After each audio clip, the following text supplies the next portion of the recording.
আসসালামু আলাইকুম। আমি মোহাম্মদ রেজাল হলাদার আপনাদের সাথে আছি। প্রথমে আসি দেশের খবর। চীনে অর্থনৈতিক প্রযুক্তিতে বদলে গেছে দেশের উন্নয়নের চিত্র। নগরীর যানজট নিরসনে জাদুর কাঠির মতো কাজ করেছে ঢাকায় এলিভেটেড এক্সপ্রেসওয়ে প্রকল্প। 4 লেনের এই উড়াল সড়কের মূল লেনের দৈর্ঘ্য 19.73 কিলোমিটার। গাড়ি ছুটেছে ঘন্টায় 80 থেকে 100 কিলোমিটার গতিতে। দ্রুত গন্তব্যে পৌঁছাতে এর সুফল ভোগ করেছে ঢাকাবাসী। এক সময় নদীর মধ্য দিয়ে টানেল ছিল কল্পনা, অথচ চট্টগ্রামে কর্ণফুলী নদীর তলদেশে নির্মিত হয়েছে বহুল আলোচিত টানেল। এটা চীনা প্রযুক্তির এক অনন্য উদাহরণ। 983 কোটি 82 লক্ষ টাকা ব্যয়ে টানেলটি রক্ষণাবেক্ষণের জন্য চায়না কনেকট্রাকশন কোম্পানি লিমিটেডের প্রযুক্তি ব্যবহার করা হয়েছে। খরস্রোত পদ্মার বুকে সেতু নির্মাণও সহজ ছিল না, কিন্তু কঠিন কাজটি সহজ হয়েছে চায়না মেজর ব্রিজ কোম্পানি আধুনিক প্রযুক্তির সহায়। ফলে চীনা ঋণ অনুদান নয়, বরং তাদের প্রযুক্তির সহায় বদলে গেছে দেশের উন্নয়নের গল্প। কর্ণফুলী টানেল 2023 সালের অক্টোবরে চট্টগ্রামে কর্ণফুলী নদীর তলদেশে নির্মিত হয় দেশের প্রথম টানেল। এর মাধ্যমে নদীর তলদেশে দক্ষিণ এশিয়ার প্রথম সড়ক টানেলের উদ্বোধন করা হয়। প্রকল্পে টানেল বোরিং মেশিন টিবিএম প্রযুক্তি ব্যবহার করা হয়। এটা বিশাল ও শক্তিশালী এক ধরনের যন্ত্র, যা নদীর তলদেশ দিয়ে সুড়ঙ্গ খনন করতেও সক্ষম। এই বিশেষ টিবিএম মেশিনটি ছিল দক্ষিণ এশিয়ার সবচেয়ে বড়, যা প্রায় 500 কোটি টাকা ব্যয়ে 1.5 বছর ধরে চীনের জাসুং এলাকায় তৈরি করা হয়। এটি টানেল নির্মাণের জন্য ব্যবহৃত একটি স্বয়ংক্রিয় খনন যন্ত্র, যা ঘুরন্ত কাটার হেড দিয়ে মাটি ও পাথর কেটে সুড়ঙ্গ তৈরি করে। এই উন্নত প্রযুক্তি ছাড়া টানেল নির্মাণ কঠিন হতো। পদ্মা সেতু প্রকল্পে আধুনিক প্রযুক্তি। পদ্মা সেতু রেল সংযোগ প্রকল্পে চীনের অর্থায়নে চায়না রেলওয়ে গ্রুপ লিমিটেডের প্রযুক্তি ব্যবহার করা হয়। আধুনিক প্রযুক্তির মাধ্যমে কংক্রিটের স্লিপার ব্যবহার করে রেল ট্র্যাক তৈরি করা হয়। এছাড়া সেতুটি নির্মাণে আধুনিক প্রযুক্তির ব্যবহার করা হয়, যা দ্রুত এবং উন্নত মানের কাজ নিশ্চিত করেছে। রেল লাইন তৈরি ও ট্র্যাক স্থাপনা করা আধুনিক চীনা প্রযুক্তিতে, যার মধ্যে রয়েছে কংক্রিটের স্লিপার ব্যবহার। পদ্মা সেতু। পদ্মা সেতু নির্মাণের কাজ শুরু থেকেই ছিল চ্যালেঞ্জিং। নির্মাণ কাজের প্রতিটি পর্বই কোনো না কোনো চ্যালেঞ্জ ছিল। খরস্রোত পদ্মার বুকে সেতু নির্মাণ মুখের কথা নয়। এখানে নদী শাসন যেমন চ্যালেঞ্জিং ছিল, তেমনি নদীর তলদেশে পাথর না থাকায় পাইলিং কাটারও ছিল বড় চ্যালেঞ্জের। সবকিছুই সম্ভব হয়েছে বিস্ময়কার চীনা প্রযুক্তির জন্য। পাইলিং এর উপরিভাগে স্ক্রিন গ্রাউন্ডিং করে অতি মিহি সিমেন্টের স্তর, পাইলের ওজন বহন ক্ষমতা বাড়ানো হয়। পিলার ও স্টিলের কাঠামোর সংযোগস্থলে 100 টনের বিয়ারিং বসানো হয়। সাধারণত সেতুতে বিয়ারিং বসানো হয় 2টি করে, কিন্তু পদ্মা সেতুতে 2 স্প্যানের সংযোগস্থলে 3টি করে বিয়ারিং ব্যবহার করা হয়েছে। সবকিছু সম্ভব হয়েছে চীনা প্রযুক্তির কল্যাণে। সর্বোচ্চ 122 মিটার গভীর পর্যন্ত এই সেতুর পাইল বসানো হয়েছে। ভূমিকম্প প্রতিরোধ বিবেচনায় ব্যবহৃত হয়েছে অত্যাধুনিক প্রযুক্তি। আর প্রযুক্তি প্রকৌশলে 5টি বিশ্ব রেকর্ড স্পর্শ করেছে পদ্মা সেতু। গভীরতম পাইল ও পেন্ডুলাম বিয়ারিং এর অন্যতম উদাহরণ। পৃথিবীর বড় বড় 3টি ড্রেজার আনা হয়েছিল, সেগুলোর মাধ্যমে নদীর তলায় 800 কেজির জিও ব্যাগে তুলনামূলকভাবে মোটা বালি ভরে বটম লেয়ার বা স্তর তৈরি করা হয়েছে। পদ্মা সেতু ছাড়াও চীনের অনুদানে বাংলাদেশের বেশ কিছু সেতু নির্মিত হয়েছে, যার মধ্যে রয়েছে উল্লেখযোগ্য হলো পিরিজপুর ও ঝালকাঠি জেলাকে সংযুক্তকারী 8ম বাংলাদেশ চীন মৈত্র সেতু। এভাবে বিগত এক দশকে দেশের উন্নয়ন প্রকল্পগুলোতে চীনের ঋণ প্রবাহর পাশাপাশি চীনের কল্যাণকর প্রযুক্তির ক্রমান্বয়ে বাড়ছে। চীনের প্রযুক্তি আরও ব্যবহার করে বাংলাদেশের লাভবান হতে পারে বলে দাবি করেছেন অর্থনীতিবিদরা। এলডিসি গ্রাজুয়েশন পর বিশ্ব ব্যাংক এডিবি থেকে স্বল্প সুদে ঋণ পাবে না বাংলাদেশ। তখন কমার্শিয়াল ঋণ যেতে হবে। কমার্শিয়াল ঋণ যেতে হলে চীন থেকে বেশি ঋণ নিতে হবে। চীন আমাদের উন্নয়নের অন্যতম ঘনিষ্ঠ সহযোগী। অর্থনীতিবিদ মুস্তফা কে মুজিরি বাংলাদেশ উন্নয়ন গবেষণা প্রতিষ্ঠানের বিআইডিএস সাবেক পরিচালক ও বাংলাদেশ ব্যাংকের সাবেক প্রধান অর্থনীতিবিদ মুস্তফা কে মুজুরির জাগো নিউজকে বলেন, এলডিসি গ্রাজুয়েশনের পর বিশ্ব ব্যাংক এডিবি থেকে স্বল্প সুদে ঋণ পাবে না বাংলাদেশ, তখন কমার্শিয়াল ঋণ যেতে হবে। কমার্শিয়াল ঋণে যেতে হলে চীন থেকে বেশি ঋণ নিতে হবে। চীন আমাদের উন্নয়নের অন্যতম ঘনিষ্ঠ সহযোগী, তারা বড় প্রকল্প সহযোগিতা দিচ্ছে। তিনি বলেন, চীন শুধু ঋণ দিচ্ছে না, তারা প্রযুক্তি দিয়েও আমাদের পাশে রয়েছে। আমরা সবাই জানি চীন এখন প্রযুক্তিতে অনেক এগিয়ে। তিস্তা মহাপরিকল্পনায় তারা আমাদের সহযোগিতা করছে। চীন তিস্তা প্রকল্পের টেকনিক্যাল অনেক পজিটিভ, এতে উত্তরবঙ্গের কৃষিতে ভালো কাজ হবে। তারা আমাদের অন্যতম বৃহৎ উন্নয়ন সহযোগী, মিলিটারিতেও আমাদের নানাভাবে সহায়তা দেয়। এই অর্থনীতিবিদ আরও বলেন, চীনা ঋণ সঠিকভাবে ব্যবহার করতে যদি পারি, তবে দেশের উন্নয়নের চিত্র আরও পাল্টে যাবে। চীন ভূ রাজনৈতিক প্রেক্ষাপটে বাংলাদেশকে খুবই গুরুত্ব দেয়, এটা কাজে লাগাতে হবে। চীন দ্রুততার সঙ্গে প্রযুক্তিতে অনেক এগিয়ে যাচ্ছে। দেশটির সহায়তা উন্নয়নের ক্ষেত্রে বড় ভূমিকা রাখতে পারবে। তাদের ভূমিকাকে গুরুত্ব দিচ্ছি, খুবই জরুরি। বাংলাদেশের প্রকৌশলী বিশ্ববিদ্যালয়ের পুরকৌশল বিভাগের অধ্যাপক ও পরিবহন বিশেষজ্ঞের ডক্টর এম শামসুল হক জাগো নিউজকে বলেন, টেকসই উন্নয়নের মূলই হলো নিজেই স্বাবলম্বী হওয়া। যমুনা সেতু যখন নির্মিত হয় তখন আমরা দর্শকের ভূমিকায় ছিলাম, যারা সরকারে আছে তারা পলিসি নেবে। চীনে যেসব প্রকল্প বাস্তবায়ন করে তাদের সঙ্গে আমাদের লোকজন থাকলে এটা দেশের জন্য মঙ্গল। নির্মাণ কাজের সময় যে নলেজ হয় সেগুলো কাজে লাগানো যায় অন্য সময়ে।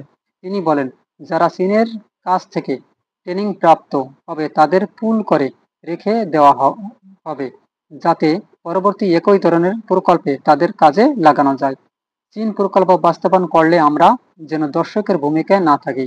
পড়াশোনা করে অভিজ্ঞতা হয় না, অভিজ্ঞতা হতে গেলে কাজ করতে হবে, হাতে কলমে শিখতে হবে। ট্রান্সফার অফ টেকনোলজি এখন ভ্রমণ সর্বস্ব, এটা বাদ দিতে হবে। চীনের মধ্যে লোকালদের প্রশিক্ষণ নিতে হবে, তাহলে দেশ আরো এগিয়ে যাবে। খোঁজ নিয়ে জানা যায় পদ্মা সেতু, রেল লিঙ্ক, দাসের কান্দি, পয়ে শোধনাগার প্লান্টের মতো জনগুরুত্বপূর্ণ প্রকল্প বাস্তবায়ন হয়েছে চীনের অর্থায়নের পাশাপাশি ঢাকা চট্টগ্রাম মহাসড়কের মতো গুরুত্বপূর্ণ প্রকল্পেও ছিল চীনের বড় বড় কোম্পানির অংশগ্রহণ। ঢাকা আশুলিয়া এলিভেটেড এক্সপ্রেসওয়ের কিছু পিলারও কাজের দৃশ্যমান। 24 কিলোমিটার দৈর্ঘ্য বিশিষ্ট এক্সপ্রেসওয়েটির নির্মাণ কাজ পুরোদমে চলছে। মোট 1960টি পিলারের মধ্যে 1200টি পিলার দাঁড়িয়ে গেছে। সার্বিক অগ্রগতি 50%। প্রকল্পটি বাস্তবায়নের ব্যয় ধরা হয়েছে 17,553,4,00,000 টাকা। এর মধ্যে চীনের এক্সিম ব্যাংক ঋণ হিসাবে দিচ্ছে 9,692 কোটি টাকা, বাকি 7,860 কোটি টাকা দেবে বাংলাদেশ সরকার।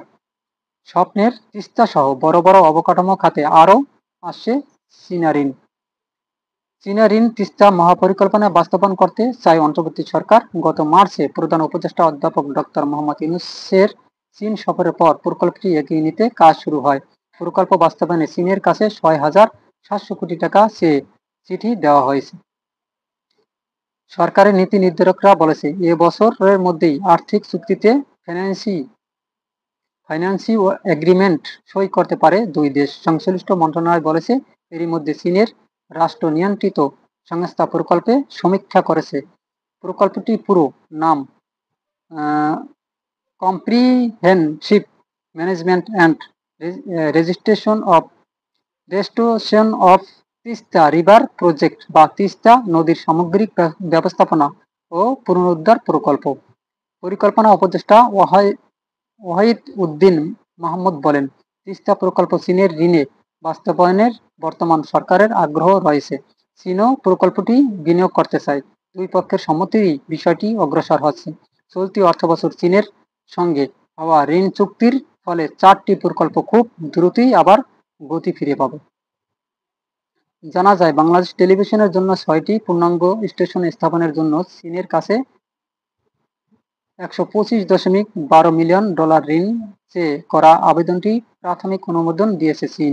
প্রকল্পটি সরকারি স্বয়ংক্রিয়ভাবে ক্রয় সম্পর্কিত মন্ত্রিসভা কমিটি ও একনেকে অনুমোদন পেয়েছে। প্রকল্পটিতে চীনা ঠিকাদার মনোনয়নের জন্য অপেক্ষা করছে দেশটি।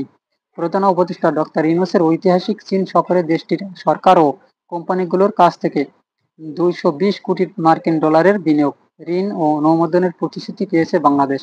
চীন মোংলা বন্দর আধুনিকায়ন প্রকল্পে প্রায় 40 কোটি ডলার ঋণ, চীন শিল্প অর্থনৈতিক অঞ্চলের উন্নয়নে 35 কোটি ডলার ও প্রযুক্তিগত সহায়তা হিসাবে আরও 15 কোটি ডলার বরাদ্দ দেওয়ার পরিকল্পনা করেছে।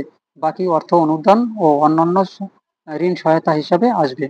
দ্বিপাক্ষিক বৈঠকের সময় ডক্টর ইউনূস চীনের প্রেসিডেন্ট শি জিনপিংকে বাংলাদেশে চীনের বেসরকারি কোম্পানিগুলোকে বিনিয়োগের জন্য সবুজ সংকেত দেওয়ার অনুরোধ জানান। রংপুরে বিশেষ হাসপাতালও নির্মাণ করবে চীন। নাম প্রকাশ না করার শর্তে অর্থ মন্ত্রণালয়ের ঊর্ধ্বতম এক কর্মকর্তা জাগো নিউজকে বলেন, সব ঋণ আসছে চীনের বেল্ট অ্যান্ড রোড প্রকল্পের আওতায়। নতুন করে স্বাস্থ্য খাতে চীনের ঋণ প্রবাহ বেড়েছে। স্বাস্থ্য খাতের উন্নয়ন বেশ কিছু প্রকল্পে ঋণ দিচ্ছে চীন। পাইপলাইনে আরও কিছু আছে। তিস্তা প্রকল্পে প্রস্তাবও আমরা পাঠিয়ে দিয়েছি, তবে এটা সরকারি সিদ্ধান্ত, দেখা যাক কি হয়। এখানে চীনের পক্ষ থেকে চূড়ান্ত মতামত আসেনি। চীন বিনিয়োগ চাওয়া হতে পারে যেসব প্রকল্পে। আরও কিছু প্রকল্প চীনের বিনিয়োগ চাইবে। বাংলাদেশ অগ্রাধিকার পাওয়া প্রকল্পগুলোর মধ্যে উল্লেখযোগ্য বাংলাদেশের শিপিং কর্পোরেশন বিএসসি জন্য 4টি সমুদ্রগামী জাহাজ কেনা, তিস্তা নদীর সার্বিক ব্যবস্থাপনা ও পুনরুদ্ধার, চট্টগ্রামের আনোয়ারের অর্থনৈতিক অঞ্চল প্রতিষ্ঠা, আখাউড়া থেকে সিলেট সেকশন পর্যন্ত রেললাইন মিটার গেজ থেকে ডুয়েল গেজে রূপান্তর, ডিজিটাল কানেক্টিভিটি স্থাপন এবং পৌরসভাগুলোর জন্য পানি সরবরাহ প্রকল্প। 11টি প্রকল্পে চীন থেকে 502 কোটি ডলার চাওয়া হয়েছে। যদিও এর একটিরও কাজ এখনো শুরু হয়নি, তবে তিস্তা নদীর সার্বিক ব্যবস্থাপনা ও পুনরুদ্ধার প্রকল্পে ভারত বিনিয়োগ করতে চায় বলে সংশ্লিষ্ট সূত্রে জানা যায়। তবে আমি মনে করি, আমার ব্যক্তিগতভাবে, ভারত থেকে কোনো সহযোগিতা না আনাই ভালো মনে হবে।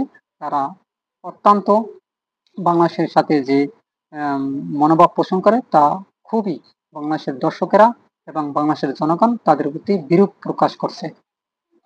এবার আসি, যারা চীন কাছ থেকে ট্রেনিং প্রাপ্ত হবেন তাদের পুল করে রেখে দেওয়া যায়, যাতে পরবর্তী একই ধরনের প্রকল্পে তাদের কাজে লাগানো যায়। চীন প্রকল্প বাস্তবায়ন করলে আমরা যেন দর্শকের ভূমিকায় না থাকি। পড়াশোনা করে অভিজ্ঞতা হয় না, অভিজ্ঞতা হতে গেলে কাজ করতে হবে, হাতে কলমে শিখতে হবে, পরিবহন বিশেষজ্ঞ ডক্টর এম শামসুল হক বলেছেন। বিশ্বব্যাংকের ঢাকা অফিসের সাবেক মুখ্য অর্থনীতিবিদ জাহিদ হোসেন জাগো নিউজকে বলেন, চীনা ঋণ বাস্তবায়নাধীন ঢাকা এক্সপ্রেসের কাজ আসে, তবে চীনের ঋণে প্রতিযোগিতামূলক ক্রয়ের সুযোগ থাকে না।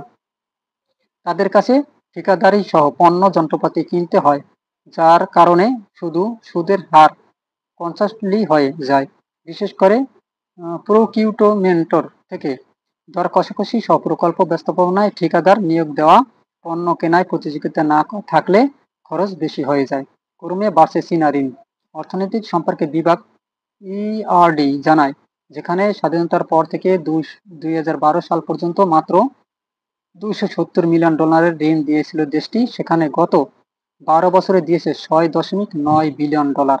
এই সময়ে প্রতিষ্ঠিত ঋণ 10.29 বিলিয়ন ডলার। ঋণ দেওয়া উন্নয়ন সহযোগীদের মধ্যে পঞ্চম স্থানে উঠে এসেছে চীন। এখন পর্যন্ত বাংলাদেশের সবচেয়ে বেশি ঋণ দিয়েছে বিশ্বব্যাংক থেকে, যার মোট ঋণের 31%। এরপরই রয়েছে এডিবি 23% এবং মোট ঋণের 17% জাপানের কাছ থেকে নেওয়া। এরপরই রাশিয়া 10% এবং মোট ঋণের 9% নেওয়া চীনের কাছ থেকে। গত 9 দশকে চীনের প্রতিশ্রুতি ঋণ ও ঋণ ছাড়া দুটিই বেড়েছে। 2013 সালে চীনের ঋণ দেওয়া অঙ্গীকার ছিল 35.98 কোটি ডলার, ছাড় করে 7.7 কোটি ডলার। 2014 সালে প্রতিশ্রুতি ছিল 5 কোটি ডলার, ঋণ ছাড় করে 47.27 কোটি ডলার। মূলত 2014 সাল থেকে চীন ঋণের প্রবাহ আরও ছাড় বাড়তে থাকে। 2015 সালে চীন কোনো ঋণের প্রতিশ্রুতি না দিলেও 12.12 কোটি ডলার ছাড় করে। এর পরের 5 বছর ঋণ ছাড় ছিল ভালো মাত্রায়।